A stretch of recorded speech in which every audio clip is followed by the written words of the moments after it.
assalamu alaikum wa rahmatullah. Bidan salmin man na fi hande min bismillah do e télé Kayidi et Mauritania Télévision. Bismillah ko président conseil régional Amadou Abouba ko bismillah ma e émission Fula. Zainabou a jarama ine maɗo sen tawdiri e télévision gorgol ko hunde hande e min mbiɗa yetta aussi télévision Mauritanie nde invité mi hande pour mi haalda e bandiraɓe meɗen e ɗemgal ngal nanata heewi ko garmi ɗo henne taw ko ɗemgal gongal potmi haalde hande noon mbiɗa welti no feewi pour wawde haaldude e bandiraɓe am haalpulaar en directement e nder télévision taw wona koko nantina. A jarama no feewi président conseil régional gorgol wilaya gorgol holto heeti e holto haadi e darde muɗum ka. So neɗɗo haali gorgol haade muɗum wiide holto heeti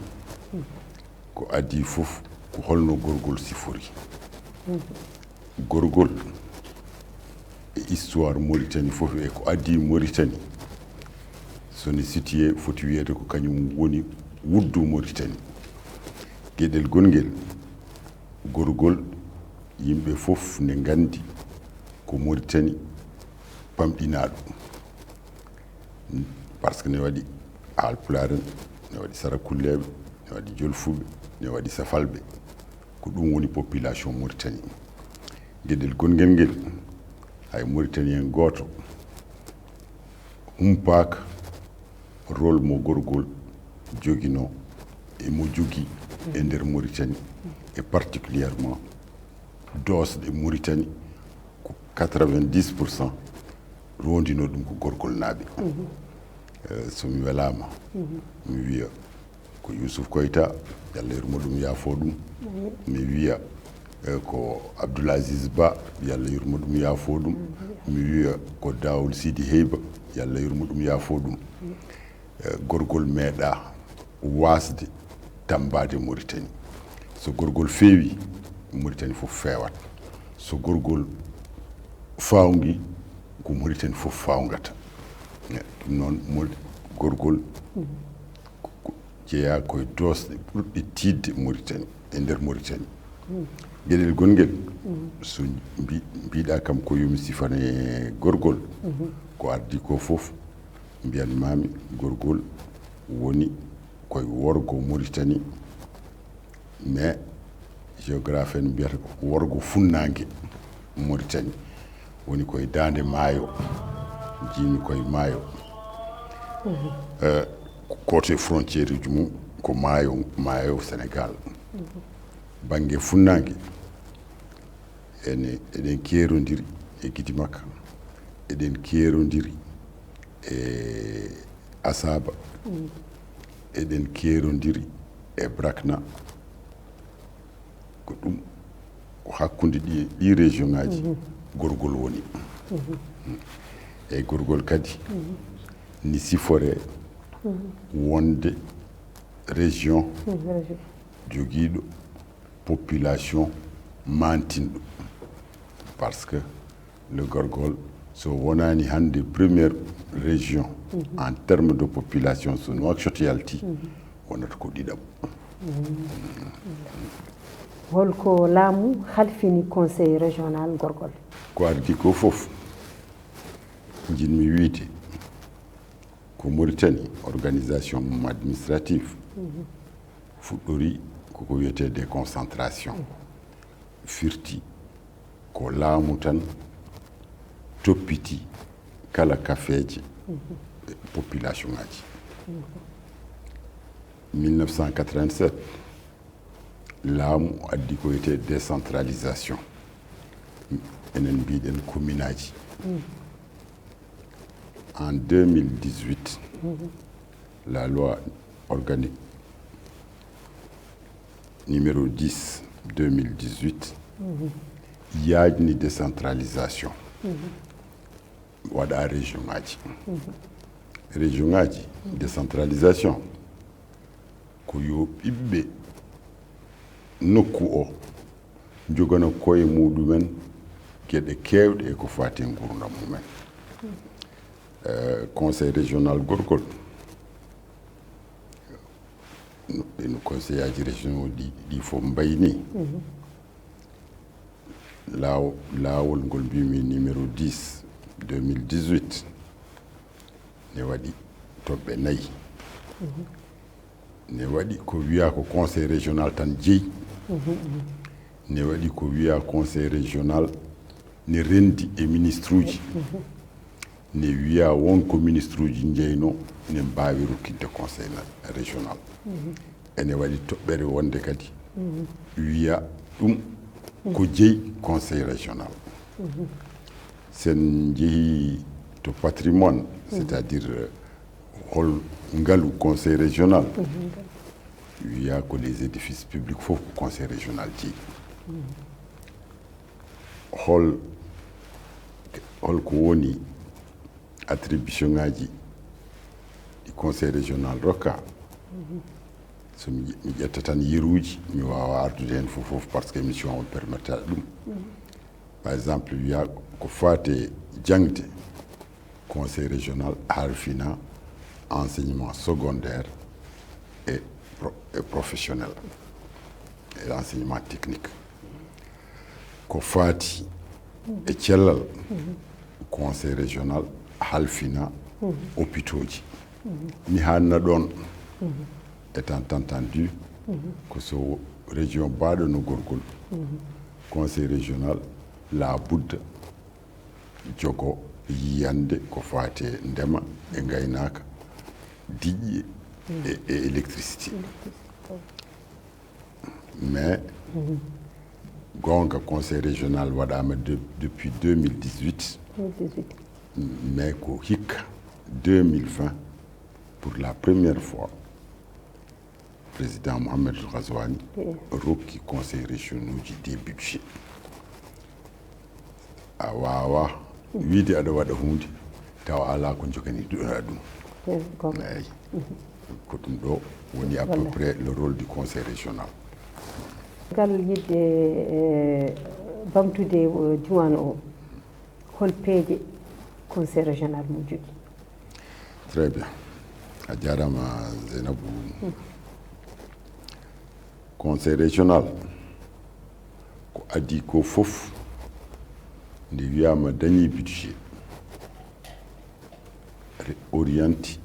à peu près 90% pour investissement et 10% seulement pour le fonctionnement. Mais aussi pour wawde jogade ƴewande huɓtidinde probléme uji des populations gila min keɓe budget ƴewannomi ko hebde ko wiyete e farayse scrap firti ko stratégie de croissance accélérée et de prospérité partagée. Ɗum ɗon firti ko ƴewde kala gueɗe ko gorgol jogui ne wawi ɓamtude ɗum ƴeewa holko haɗi gorgol yaarude yeeso ƴeewa yiilade hol projet ji poɗɗi waɗede pour gorgol naaɓe jaara yeeso. ñande 16 ñande 16 nduɗo lewru ndu gonɗen mi lanci grâce financement PNUD et le ministère Affaires économiques la première scrap en Mauritanie. Scrap non ko way kono plan de développement mais kañum ɓuri plan de développement yaaji ne mema gueɗe fof tuggi nde neɗɗo jibina ha ɗo wawi ha ɗoyde fof nen mema ko fati économie fof et social fof min ɗamini ko scrap o gasata fewnede ko fin décembre donc mayirde hitande nde ne waɗi geɗe kewɗe ɗe min jinno wadde mamin mbaɗa hen hunde mais aussi ne waɗi geɗe kewɗe ma scrap o ara so scrap o gasi fewnede ma arde muɗum projet ji poɗɗi waɗede joni joni projet ji poɗɗi waɗede ɗo henne e 2025 et projet ji baɗeteɗi hakkude 2025 et 2030 taw aussi ne waɗi étude uji mumen ne anda no foti jarata et min invite bailleur de fonds uji Mauritanie fof et notre diaspora pour hebde ces projets mais wonata ko des projets gummi koye les populations ko kañumen mbi ko ɗum ɗo ɓuri wonde muhimɗo ɗo amen région fuɗɗo o réalisé ɗin projet ji wallahi on jarama président conseil régional gorgol jarama no fewi nde pandémie corona ari hol golle mo conseil régional waɗi tabarakallah saɗa siftora wiya que le premier cas de corona ko ɗo e ka heeɗi nden on saaha tulde waɗi ñalawma kurɗo ga wawani yettade jeere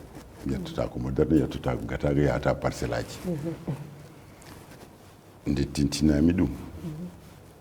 la première des choses ko wiide neɗɗo wawa barde leegal tan e nder wuro sone baare yo commune o fof baare kono kam nder commune o taw yimɓe ne jaadinan garta on saaha région ala hay batte mais mbiɗi siftora ko sur initiative personnelle mi distribue ɗo 300 et sappo ration alimentaire pour miskineɓe meɗen jobdam lebbi ɗiɗi ko ɗum dokkunomi nden ka heɗinaɓe ko nde ɗum ɓenni kam min mbaɗi campagne de sensibilisation par ce que wonnoɗen koye fin d' année ko heddino e budget en fonctionnement fof coodmi machine aji pompe uji coodmi produit ji pompe uji coodmi teniji coodmi gant uji masque uji eau de javel quantité ji mawɗi gorgol waɗi ko 29 commune commune aji 29 ɗi fof kañumen fof keeɓi ɓurɗo famɗude ko heeɓi machine aji ɗiɗi heeɓi temedere litre produit fof waɗata ko 36 litres à l'utilisation ɗon min gadino wadde ma won joni jonti ɗiɗi grâce coopération mbaɗmi et des ONG françaises opération gaswa gasde mi distribue ɗo e gorgol 56 000 masques capanɗe 5 ujunere masque pour couvrude centre ji santé ji men fof e nokkuji fof ɗo waɗi regroupement les deux activités la coordination de la jeunesse et les élus pour wawde wadde la sensibilisation taw toutes les charges ko région du gorgol waɗi pour le moment ko ɗon dole amen kaaƴi suwa noon gasde dernière distribution momin mbaɗi o wonani taw balɗe sappo tubakoɓe rokkunoɓe mi ɗin masque uji ndi jiino no feccira bindi kam lettere nde dokka so min mbiɗi so Mauritanie no sohli nde dokka Mauritanie million ngaji 3 masque uji hade mi arde ñande alarba ɓennuɗo o mi yindiri e gardiɗo ministère santé mi windino ɗum lettere parce que 3 millions de masques hewani gorgol tan ministre de la santé jarama wi ko Mauritanie no sohli joni mi jabtimamaɓe ɗo e balɗe emin ɗamini ko mamin keɓde 6 conteneurs de 70 pieds taw ko masque uji mais wona pour gorgol tan ɗum ɗo ko ɗum fuɗɗi waɗede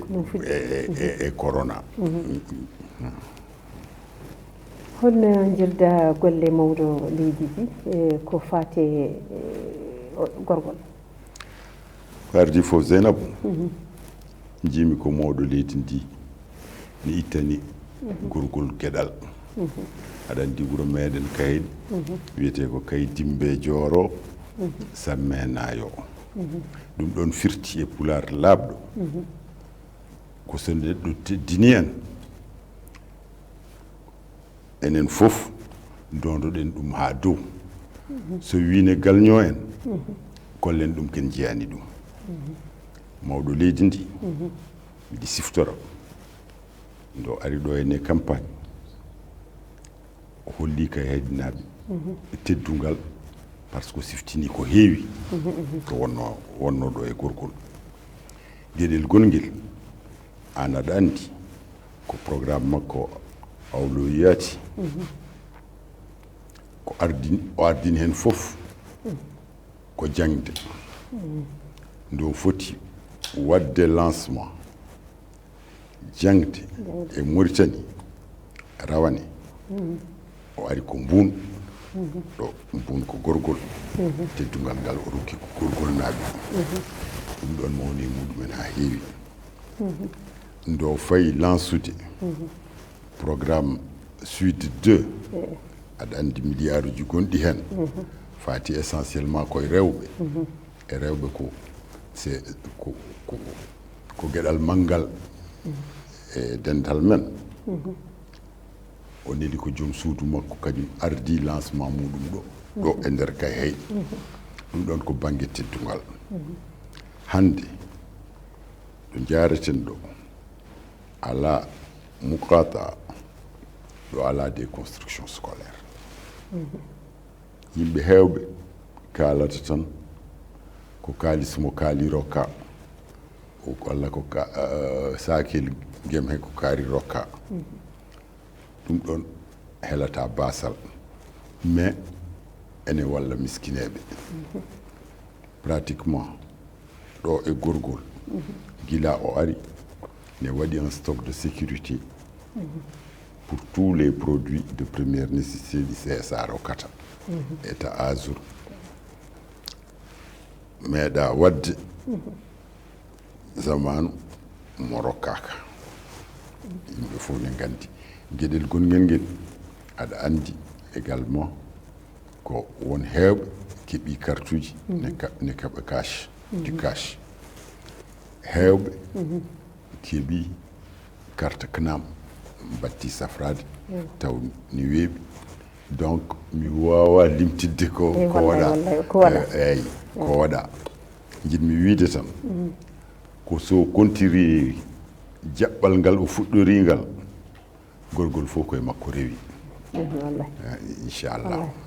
joni hay président conseil régional gorgol hol wasiya mo basiyata faati gorgol? ko jiɗmi wasiyade gorgol naaɓe ko ardi hen fof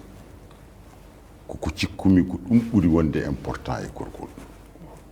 ɓuuri wonde important e gorgol ko jaggodirde ɓiɓɓe gorgol safal capatu pular sarakulle jolfo so nangodiri tan goni neɗɗo goto ala fof ko mbawa wadde jiɗmi aussi wasiyade yimɓe gorgol sa an ka heydinajo no amni ka gorgol najo no amni peut être min ɓurma welde koyngal sukaɓe men fof goni koye chômage ɗum ɗon enen fof ne eɗen gandi laamu wawa ligginde yimɓe fof kono eɗen jogui des potentialités énormes jiɗmi wasiyade sukaɓe ɓe ɗo e hitande arore nde yo yimɓe jaɓ liggade leydi muɗumen eɗen jogii leydi ha heewi eɗen jogii ndiyam ha heewi eɗen jogii sagataɓe ha keewi bawɓe liggade so Allah jaɓi le conseil régional ɓe mbiɗi andine kadi mawɗo leydi o ko ɗum woni miijo mum mi haaldi ɗum e ministre développement agriculture ko jiɗɗen ko gorgol wonta première région ko faati e légume e fruit ene gasa ene weeɓi wadde so Allah jaɓi so Allah rokki en gurdam ɗo e hitande Zeynabou sen jiitidiri mbi sikki tan ma taw ko heewi change e mbiɗe andi aussi ko ɗon e waɗi rewɓe liggotoɓe aɗa andi Mauritanie fof ne andi googu kay heyɗi jiɗmi yimɓe ɓe pina natta wonde neɗɗo goto ne woni yoɓe mbad groupement uji uddite e nder capitale régional fof wiye ɗum ko boutique Sbaka kay heedi ɗum ɗon ma wallit conseil régional ba ne tandi juuɗe muɗum e kala jogiiɗo idée bawɗo nawdude gorgol yeeso min noon cikkumi komi nelangel maɓɓe tan e so ɓe jiine kay mbiɗi waɗa ko feewani cukaylel hen e mawɗo hen jinmi ko yo yettomi haalnami a jarama mawɗo amen président conseil régional gorgol Amadou Abou Ba a jarama no feewi min belti no feewi e haalama joni koɗo min kaade moon e émission rendo e ɓamtare ha waktu goɗɗo inchallah